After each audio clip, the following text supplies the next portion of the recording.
तो नमस्कार, कैसे हैं आप? हैपाली ज्ञान चैनल पर बात करते हैं आज चार धाम यात्रा में केदारनाथ जो हमारे भोले बाबा का एक दिव्य और पावन स्थान है। यहाँ पर दर्शन करने के लिए आपको किसी भी भारत के कोने से, विश्व के किसी कोने से आपको सबसे पहले हरिद्वार आना पड़ेगा, जो कि तीनों मार्गों से, रेलवे से, बाई बस, हवाई जहाज़ से, किसी भी तरीके से आप पहुँचकर यहाँ से आपको डिसीजन लेना पड़ेगा। यदि आप किसी भी पर्सनल गाड़ी से जाना चाहते हैं या पर्सनल गाड़ी से आए हैं या किसी तरीके से, यहाँ से आपको ऑन रोड ही रास्ता प्राप्त होगा और हेलीकॉप्टर का रास्ता भी प्राप्त है। तो जो जैसा अपना खर्चा कर सकता है वैसे आप इस तरीके से सुविधा का लाभ ले सकता है। तो आपको हरिद्वार गौरीकुंड तक जाने के लिए आपको यहाँ से रोडवेज बसें भी प्राप्त हो जाती हैं, सुबह 5 बजे से स्टार्ट हो जाती हैं, और आपको पर्सनल गाड़ियाँ भी हरिद्वार से प्राप्त हो जाएंगी। तो 18 किलोमीटर दूर यहाँ से ऋषिकेश पड़ता है, उस जगह से भी मिल जाएंगी, हरिद्वार से भी मिल जाएंगी, क्योंकि यहाँ से फिर पहाड़ी इलाका स्टार्ट हो जाता है। तो आपको सबसे पहले, आपको अगर रोडवेज बस से जाना है तो आपको रोडवेज बस में लगभग 1000 किराया है, और हेलीकॉप्टर से अगर आप जाना चाहते हैं तो 6000, 8000, 10,000 अलग अलग सेवाओं के अलग अलग तरीके से अलग अलग चार्ज हैं। तो आप ले सकते हैं। हरिद्वार गौरीकुंड पहुंचना है, वहां से 18 किलोमीटर की दूरी पिट्ठू से, घोड़े से, पालकी से, पर्सनल पिट्ठू से, पैदल, आप जिस तरीके से चाहे उस तरीके से यात्रा को आप आगे बढ़ सकते हैं। आप अपने बजट के अनुसार, आपके अपने शरीर की क्षमता के अनुसार आप डिसीजन ले सकते हैं, पैदल जाना है, पिट्ठू से जाना है, पालकी से जाना है।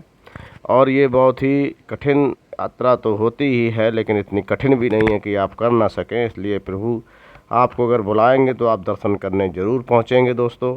तो इसमें खर्चे के साथ साथ आपको ये देखना है, भौगोलिक स्थिति यहाँ पर पहाड़ी इलाका, बर्फीला इलाका, ठंडा इलाका होने के कारण आपको अपने हिसाब से टाइम सेट करना है। वैसे इधर मई जून में लोग लाखों की तादाद में पहुँचते हैं, इसलिए मई जून में अगर आप बच सकते हैं तो बच के जाइए, क्योंकि मई जून में भीड़ अधिक होती है। तो वही होटल के खर्चे भी बढ़ जाते हैं, खाने पीने के सामान के रेट भी बढ़ जाते हैं, क्योंकि अधिक भीड़ होने पर डिमांड बढ़ जाती है। जिस चीज़ की डिमांड बढ़ जाती है तो अधिक उसका खर्चा भी बढ़ जाता है, उसकी रेट भी बढ़ जाते हैं। तो इसलिए आपको ये सलाह दी जाती है कि मई जून में अगर आप बच सकते हैं तो बचिए, क्योंकि छुट्टियां होने के कारण कई प्रकार से अधिक भीड़ हो जाती है। और यहाँ पे दर्शन बाबा के करने के लिए आप अलग से समय भी सेट कर सकते हैं, तो आप अपने हिसाब से ये देख लीजिए।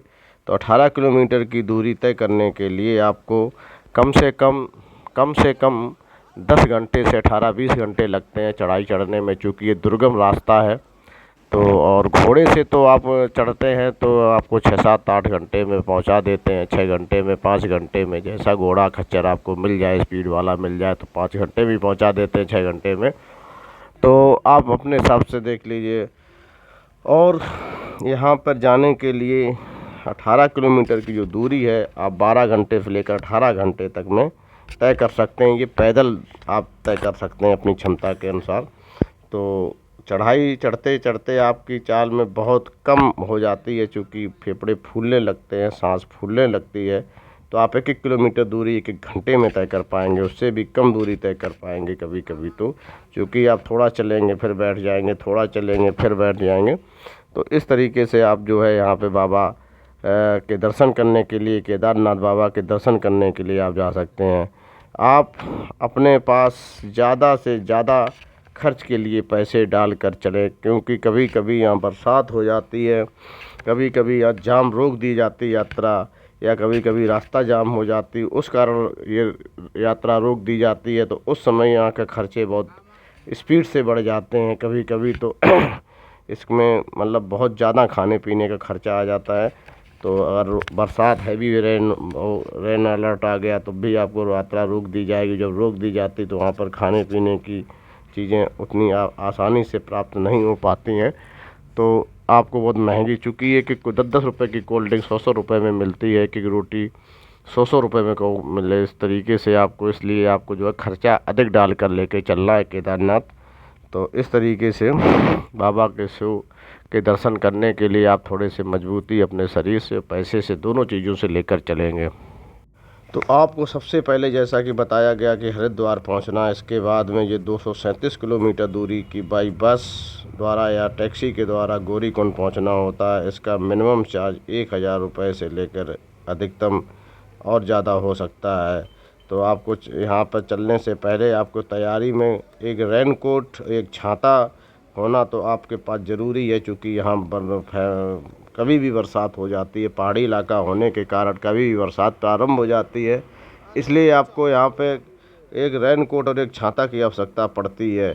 आपको हरिद्वार से गौरीकुंड तक का पहुँचने में फिर यहाँ से 18 किलोमीटर की दूरी पिट्ठू का घोड़े से तय करनी होती है पैदल।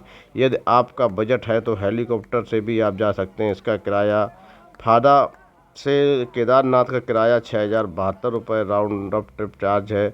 सिरसी से केदारनाथ का 6072 रुपये राउंड अप चार्ज है, और वहीं गुप्त काशी से 8426 रुपये चार्ज है, जबकि इसमें GST अलग से, आपको टैक्स अलग से देना पड़ेगा। ये केवल किराया केवल हेलीकॉप्टर का बताया जा रहा है, GST इसमें अलग से लगेगा।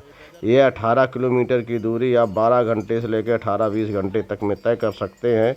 जब चढ़ाई चढ़ते हैं तो आपकी चाल बहुत कम हो जाती है, फेफड़े फूलने लगते हैं, उसी कारण से आपकी ये टाइम इतना लगता है। 18 किलोमीटर की दूरी में 20 घंटे, 22 घंटे, 25 घंटे, मिनिमम 12 घंटे, कुछ लोग तो खैर 8-10 घंटे में भी चढ़ जाते हैं। आप अपने पास ज़्यादा से ज़्यादा खर्चे के लिए पैसे डाल कर रखें, क्योंकि यहाँ पर कब कौन मौसम बिगड़ जाए, कब चाल रुक जाए, 1000% अब अधिक तक खर्चा भी आ सकता है। यदि आप सबसे पहले हरिद्वार पहुँचना है और अकेले यहाँ से 237 किलोमीटर की दूरी टैक्सी से गौरीकुंड तक पहुँचना है, उसके बाद में पैदल यात्रा चलना पड़ेगा, जो कि बस का किराया 1000 रुपये है, और आपको पर किलोमीटर के हिसाब से पर्सनल गाड़ी करके भी आप यहाँ से जा सकते हैं। दोस्तों, वीडियो को अगर लाइक नहीं किया है तो लाइक कर लें, चैनल को सब्सक्राइब नहीं किया तो सब्सक्राइब कर लें। और ये 4 धाम यात्रा में, छोटे 4 धाम यात्रा में सबसे पहले यमुनोत्री जाना होता है, उसके बाद गंगोत्री जाना होता है, उसके पास में ये केदारनाथ की यात्रा होती है। तो आप कह सकते हैं कि ये तीसरे नंबर की यात्रा है, और चौथे नंबर की बद्रीनाथ की यात्रा होती है। तो आप सबसे पहले यमुनोत्री जाएंगे, उसके बाद में गंगोत्री जाएंगे, और उसके बाद इस तरीके से आप मंदिर का सीन देख रहे हैं। जय श्री राम।